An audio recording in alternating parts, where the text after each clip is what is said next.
said. What just happened? I'm not a lamb guy. Mm. I got turned off of that shit in Iraq. They eat lamb a bunch in Iraq. Man, I don't like sheep. I like lamb. Sheep and lamb, that's two different. But I like mutton. Yeah, I don't like mutton so much. Okay, I don't know what. I'm assuming it's some kind of sheep. Gross. They're probably doing mutton, which is an adult. Yeah, it's kind of like eating. You got to eat them when they're babies. So I don't know. If it's gamey, it's probably mutton. There was like a couple months in there where we lived off the economy. Basically, lived off of. We were living off the gun trucks. When I got attached to the 5th group, and we were hanging with indig personnel, and we were eating what they eat. Oh yeah, it probably was some.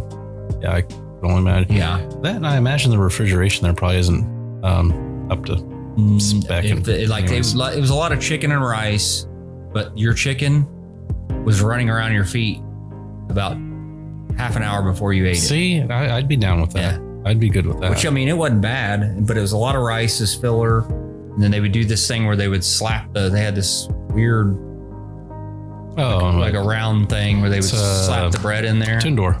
Yeah. They would slap the bread in there and like cook it on the side of the thing. Yeah, that bread looks delicious. Yeah. Well, I mean, it's for the most part, it's okay. But I mean, over there, you get some fucking sand in there. Shit. You know what I'm saying? Where they slap it on the side of it, right? So then you're like, kind of. Yes. Yeah. Oh, I did kebabs one time. Oh, yeah. And they fell in the coals. And yeah. I was like, that's no big deal. That's usually how they do it anyways. Like, I've seen people like cook a steak on coals. Yeah, burn it. So I didn't think anything about it. And I went to go eat it, and it's like I was chewing through. It had a lot of fiber in it. Very, very charcoaly. Yeah. Yes. I did try to brush it off some too because it stuck. But oh, yeah. Yeah, it was no bueno. I ate it anyways, though. It's like, well. Yeah, I've eaten meat directly on the coals before, and it's not. I was like doing some Bear Grill shit, and yeah, if you don't have to, don't do it. No, it's not recommended. Yeah. Now, in an emergency situation, I would have like your EMP. Sure, why not? Yeah, well, I would have gave my right arm to have a little metal grill, at least to be able to sit it on top of, and it was not. From that point, we ended up doing like this spit. Nope, that's got to stay. Where we'd stuff the stick through there and put it on a couple of Y-shaped things, and basically roll it. Spits. I guess I don't know. Probably should look that up before I fill out some kind of potentially derogatory racist thing. It's only racist if you make it racist. Yeah. I can't remember what it was called, but we did that. We just made some Y sticks and stuffed it on, basically weaved it on, stuck it over the top of it if we had some kind of meat. All right, so Pelosi going to China. What are your thoughts on that one? I've got a few thoughts, but I'd like to see what you think. I'm failing to grasp the concept of what the importance, like politically wise, like, or what was the need, well, for her to go over there? Like, what was the real, or what was the given story of what the actual? Because when the Biden administration themselves says, "Hey, that's a terrible idea. You probably shouldn't go over there." Like, this is going to be the result of you going over there and showing your face.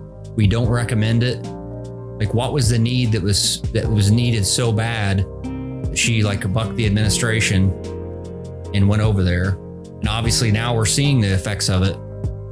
Terrible. Oh, yeah, that is. I mean, it's a terrible idea. I mean, that's another one of those like proxy wars between, it's like Russia and Ukraine. It's, Taiwan and China, right? There's some old hat here, the old blood, bad blood, or whatever that's going on there. I think there's a difference. I understand the comparison you're trying to make, except that Ukraine, we set up a puppet government there. So yes, we do have a reason to try to help them out and them not blackmail us or anything weird like that.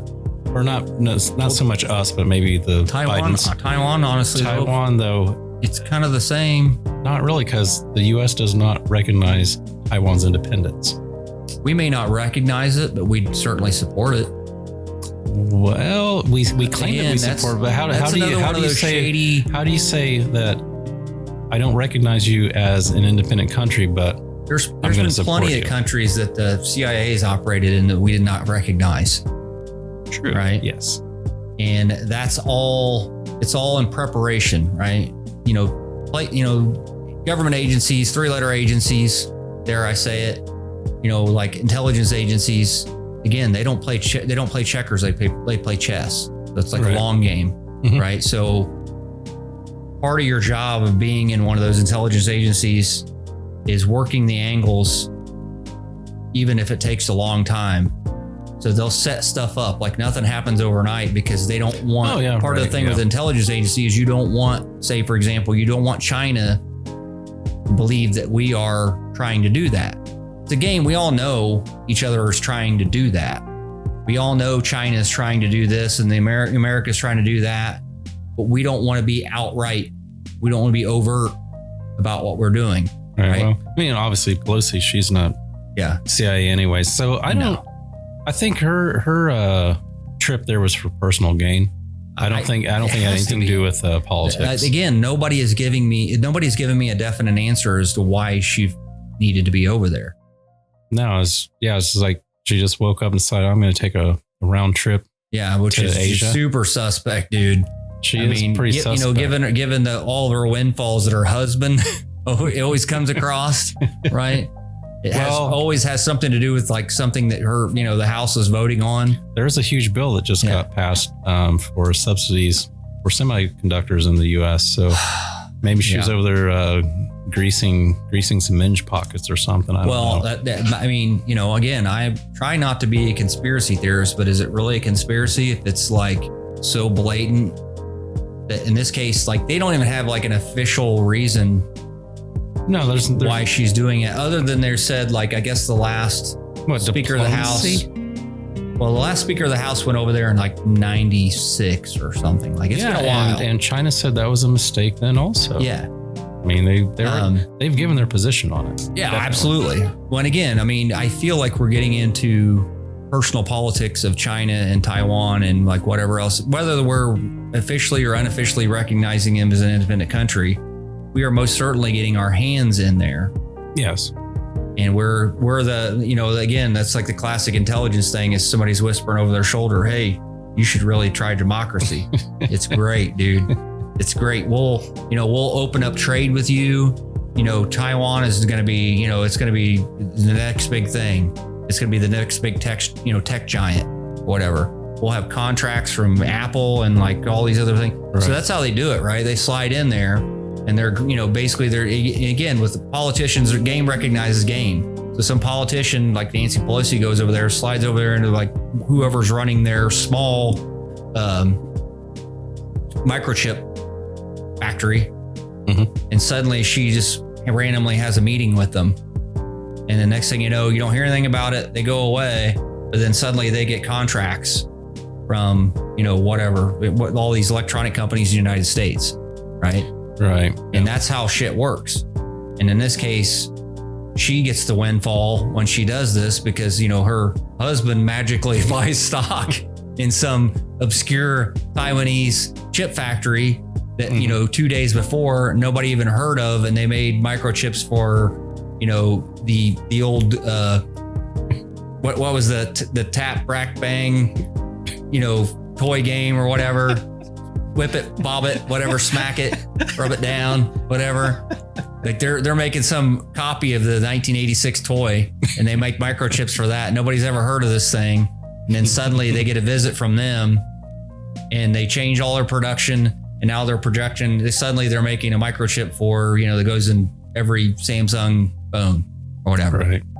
That's how shit goes down. That's politics.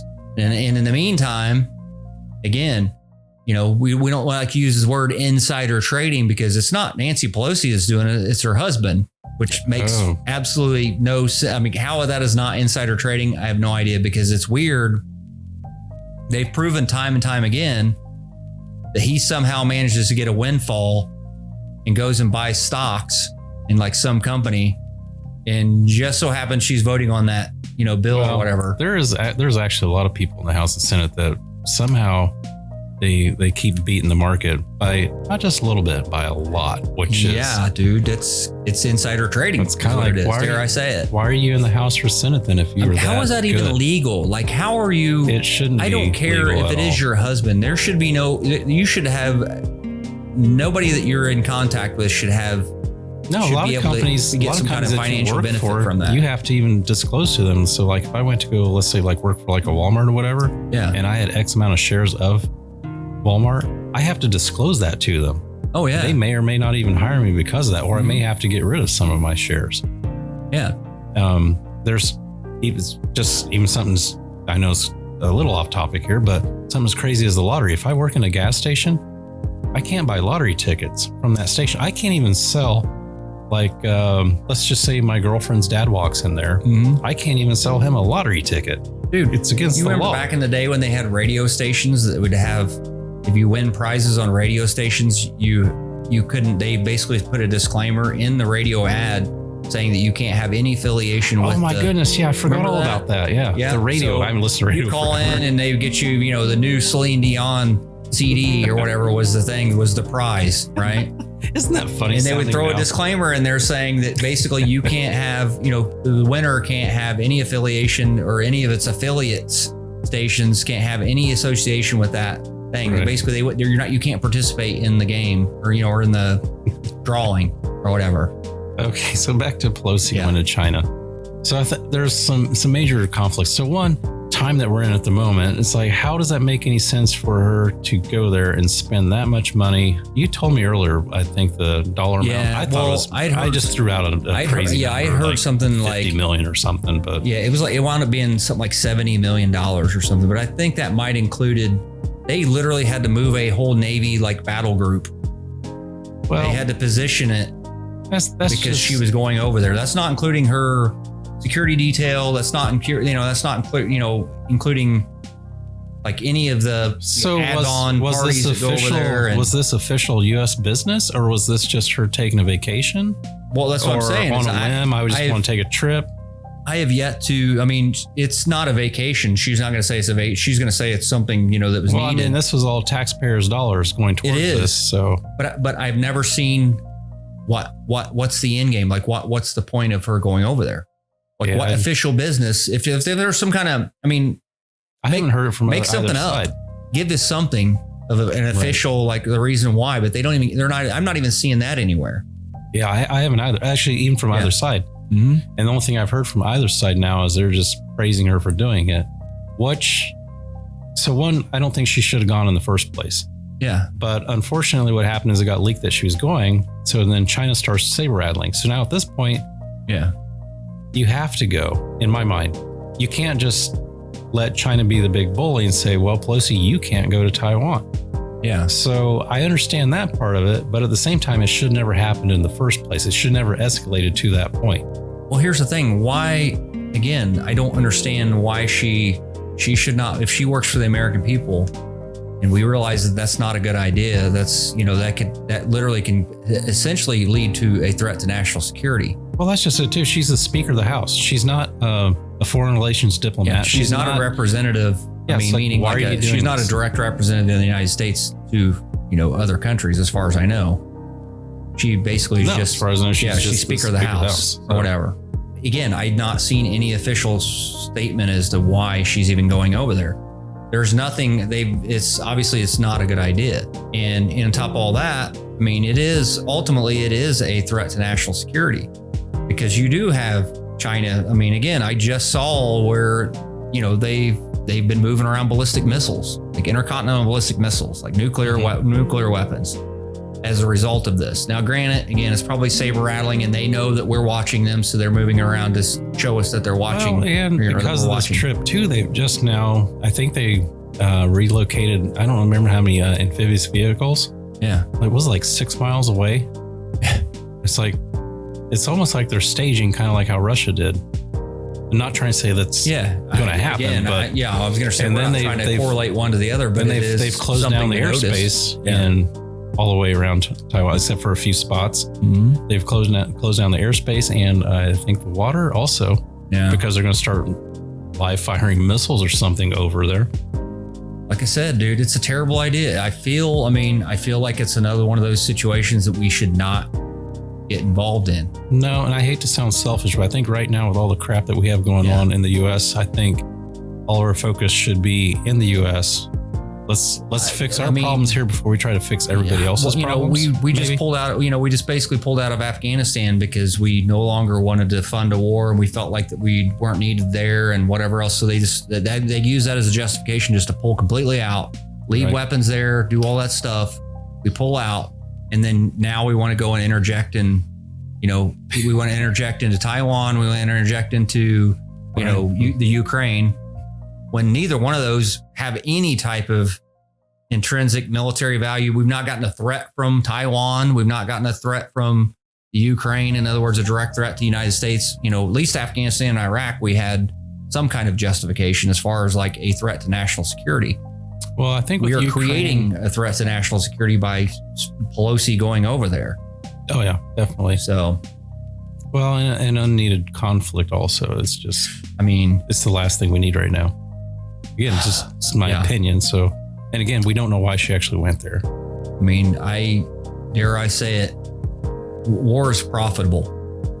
And historically speaking, and again, I'm not trying to foreshadow or say some bad stuff, but when administrations in the United States are not doing so great, they get involved in wars. Because they try to rally up the American people and get behind it and all this stuff. And it's basically takes your mind off of them doing such a terrible job with the economy or, gas prices or whatever else, right? It's just the way it is. And that's both Democrats and Republicans. Things are not going so well, start a war. That's what they say, right? That's the reason why we got the reputation at one point as being kind of a warmongering country. We tried to justify it like weapons of mass destruction, all that kind of stuff that obviously didn't pan out. Mm-hmm. But it was enough to get us involved. And everybody was, and again, this is probably going to sound like, anti-American or anti-military. I'm not either one. I fought for this country. I fought in Iraq. People jump behind that and wave the American flag and the banner and they do all this kind of stuff. And they buy into like whatever that's going on, the war in Ukraine, the people, putting the Ukraine things in their Facebook posts and all that kind of stuff, having no concept of the geopolitical ramifications of this, problem. I think the main difference between the Democrats and the Republicans, I think they're still trying to do the same. They have the same end means, but the Democrats they're not wanting to commit troops, but they want the same level of people waving Ukrainian flags and supporting them. They want the same things that you're going to get from, like, say, the Afghanistan or the Iraq wars. But they don't want to commit troops because they don't want American lives to be at risk. Well, there's already been American lives at risk there, which should never happen in the first place. Yeah. There's a lot of things that should never happen in the first place there. But hey, so speaking of Ukraine, so here recently, I think it was Odessa, one of their ports, had got some missiles launched over there. And you got Russia saying that was Azov Battalion, which is the Ukrainian Nazi party, which they tried to rebrand themselves. Those jokers, and then you've got Ukraine saying no, it's the Russians that fired the missiles there. Oh, wait, no, that was a prison also that got hit. Yeah, there's a lot of just that whole situation. The reports too of there's been you don't know really what to believe though. Yeah, there's been so much stuff with the Russians versus Ukraine, and there's so much propaganda on both sides, right? That it's hard to filter out. Both sides are going to try to justify what they're doing or try to obviously rally the troops. So, speaking of troops and Ukraine, so there was a cargo plane crashed in Greece. It was en route from Serbia to Bangladesh, carrying military goods. It was a Ukrainian cargo plane. Yeah, so it just makes you wonder, what were they carrying exactly? Yeah, and why is the Ukraine taking weapons to Bangladesh? Yes, like I thought they were so hurting for weapons. Yeah, exactly. They need fight all the Russians that we were sending all these arms and supplies and all that kind of stuff over there. So apparently they now have enough excess that they can now fly it and probably sell it. That's the Bangladeshians. I'm thinking that the term? That might be what's happening. So I don't mean to go all tinfoil hat, Yeah. And this is just an opinion of mine. I feel like Zelensky knows that, one, he cannot win this war. I don't think he ever thought he could win it in the first place. Yeah. Obviously, he didn't have the military, especially when you have to tell everybody in your country that if you're a male of a certain age that you're not allowed to leave, even foreigners, because there was a lot of students that weren't allowed to leave. Yeah. I've actually seen videos of that. There was like some, I don't know if the kid had dual citizenship or something. And he's stuck at a rail station. And he's on this video or whatever talking about it. And he's like, I was told that I couldn't leave. I was of male fighting age, basically. So now we're just sending them all this money, and then we're sending them all these weapon systems. Who's actually qualified to even use this stuff? And have we actually seen it on the ground and in use? I know there's been a few things that we've seen. Most of the videos that I've seen, and this is just from my experience or my knowledge base, like a lot of the fighting that I've seen that the Ukrainian side guys, and like if you don't know, there's been Americans and stuff that's went over there and fought with, some of these volunteer battalions and American whatever. And British. So you're seeing like a lot of social media from like some of these guys that are like former PMCs, like private military contractors that maybe served in Iraq as a PMC, or former military guys that just want to go get involved. So they're helping out, the Ukrainians or whatever. So that's where where a lot of the social media posts, just to give you a background where I'm seeing that they're coming from, they're fighting with old Russian equipment. And a lot of them are saying that they can't even get arms. So in other words, they have to go out and find a weapon somewhere. Oh dear. Yeah. And so they're the ones they're on their social media yelling that we need more weapons. But I thought we were dumping weapons in there. I don't know where these weapons are going. Well, that's why I said I don't go tinfoil hat, but maybe what we're doing is we're flying them Bangladesh or somewhere. Well, again, I don't pretend to know what the end game is, but it's kind of weird that you have all these people that are on the ground doing, Facebook Live or like whatever else that are Americans on the ground saying, I want to fight, but I don't have a weapon. And then there's like telling there was like a video that I watched where there was I can't remember. Yeah, he's an American saying that basically for all my would-be warriors that want to come over here, just be aware you may show up and it's kind of not what you think it is. Like if you show up, you may not have a gun, you may not have body armor. All the while you have the major media outlets saying U.S. government's sending all these weapons over there. They have all kinds of weapons over there. But where are they going? They're obviously not getting to the real people that are doing the Facebook Live that are fighting these, I guess little skirmishes. That's where the videos are coming from. It's these guys on the ground fighting these skirmishes, and they're like, they got a freaking 1903 fucking Moslem Nagant bolt action because they can't get a modern rifle or whatever. I don't know. I think I'd rather actually have one of those. Yeah, they're pretty reliable. I'm a fan of the Moslem. I don't think I won't fight with the Moslem Nagant though. I ain't gonna lie. First thing I'm gonna do is find a AK-47 somewhere. But so long story short, if we're being told this, it is a little shady that we're being told that all these arms are being shipped over there. But there's, like you said, I've not seen anything where we're training anybody. Yeah, we're not training. And how are we accounting for it? I know they say they've got people, to the north, I can't remember what country exactly, where they're supposed to be trained by U.S. And then I have a hard time. There's no footage. There's so many holes in it, and it's not transparent at all. Yeah, I'm not seeing anything where, they're suddenly coming up with these new, weapons that we have. I mean, if you don't know, we have some serious anti-tank weapons, certain things like that that are like pretty cutting edge. I've not seen any of that in use. Like as far as towards, armor, for example, like your normal skirmishes, even being like a, regular light infantryman, the big thing was a game changer for, light infantry would be to have something. If you're tanks are a game changer. If you're trying to fight against tanks and you're light infantry, anti-tank weapons are the only thing that's going to save your life. And so we had things like, the AT-4s and certain things that they have. I'm not seeing any of those things being in use. What I'm seeing is them making homemade hodgepodge. They'll take an old RPG and pack a bunch of explosives on the warhead to try to make it more powerful, to try to take out, whatever these armored tanks. We're not seeing, the freaking all these anti-tank weapons that we have. And I'm not seeing the the units that are over there in this country that you're talking about. I'm not seeing them. That's not really like some of the units that I've seen over there are not really, that's not their task. If that makes any sense. Because I'm familiar with some of the units that are supposedly over there. They're not training units. In other words, they're not units. I mean, the few videos that I've seen, it seems like they're like support personnel. Yeah, that's what I was going to say too. It's like, how are you? Yeah. What are you training them exactly? So one, you don't know the terrain. Two, you don't know the tactics. There's a lot of things. We would do things like what we call like train the trainer.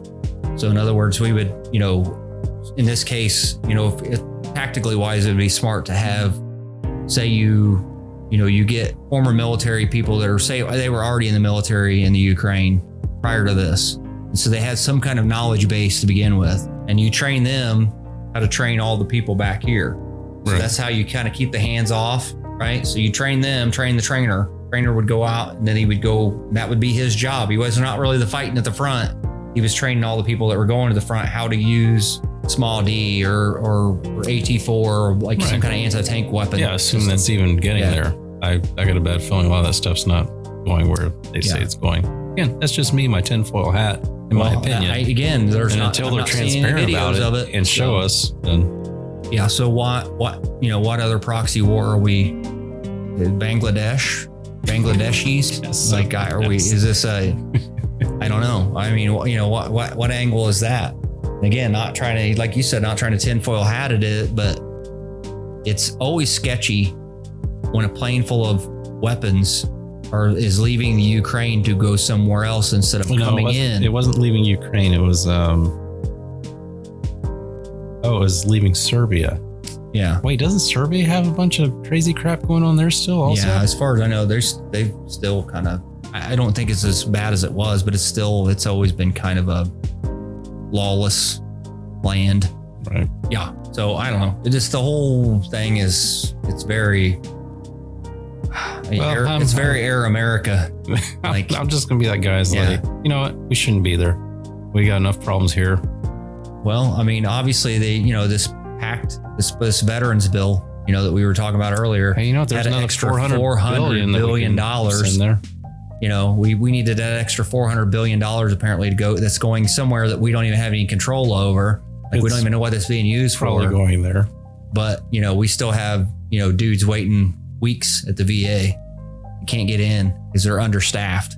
Yeah, well, call that a wrap, and tune in next time when we talk about Tom Cruise and medications and stuff. Help me, Tom Cruise. It's going to be great. Help me, baby Jesus.